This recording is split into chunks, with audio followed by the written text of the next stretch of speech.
The factors that have the greatest impact on health are an individual's lifestyle. These lifestyle choices include eating habits, sleep, smoking, stress management, and exercise. Let's look at how eating affects our brain, as an example.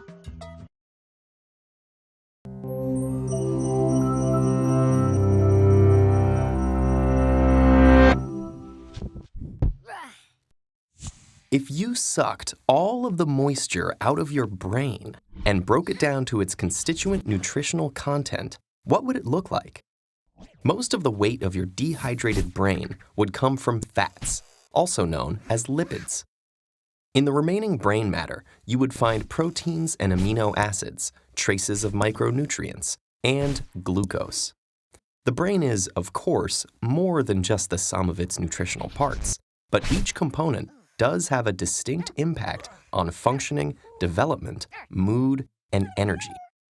So that post-lunch apathy or late-night alertness you might be feeling, well, that could simply be the effects of food on your brain. Of the fats in your brain, the superstars are omegas 3 and 6.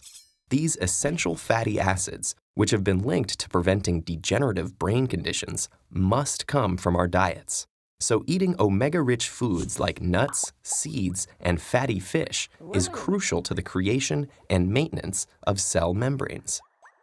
And while omegas are good fats for your brain, long-term consumption of other fats, like trans and saturated fats, may compromise brain health.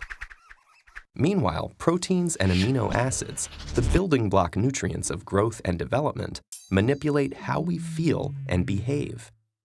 Amino acids contain the precursors to neurotransmitters, the chemical messengers that carry signals between neurons, affecting things like mood, sleep, attentiveness, and weight.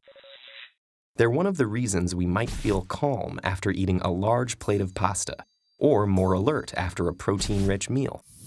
The complex combinations of compounds in food can stimulate brain cells to release mood-altering norepinephrine, dopamine, and serotonin.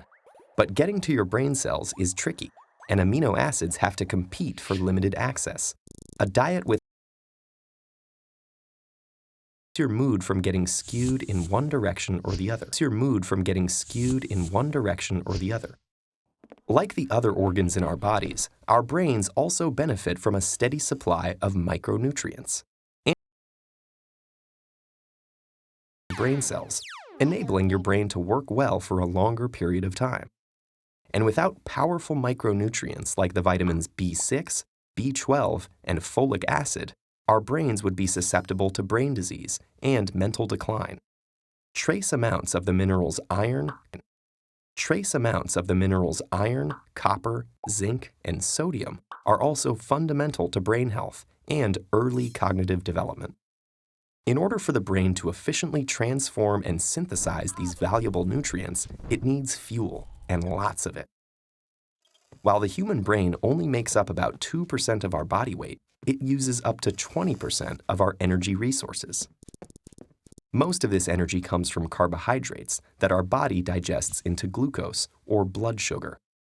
The frontal lobes are so sensitive to drops in glucose, in fact, that a change in mental function is one of the primary signals of nutrient deficiency. Assuming that we are getting glucose regularly, how does the specific type of carbohydrates we eat affect our brains?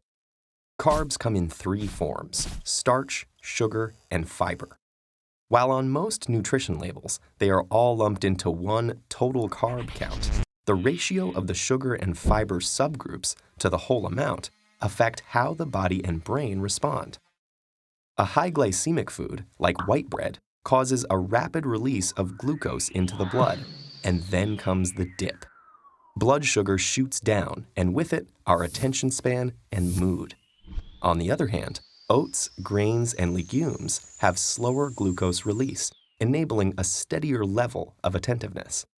For sustained brain power, opting for a varied diet of nutrient-rich foods is critical. When it comes to what you bite, chew, and swallow, your choices have a direct and long-lasting effect on the most powerful organ in your body.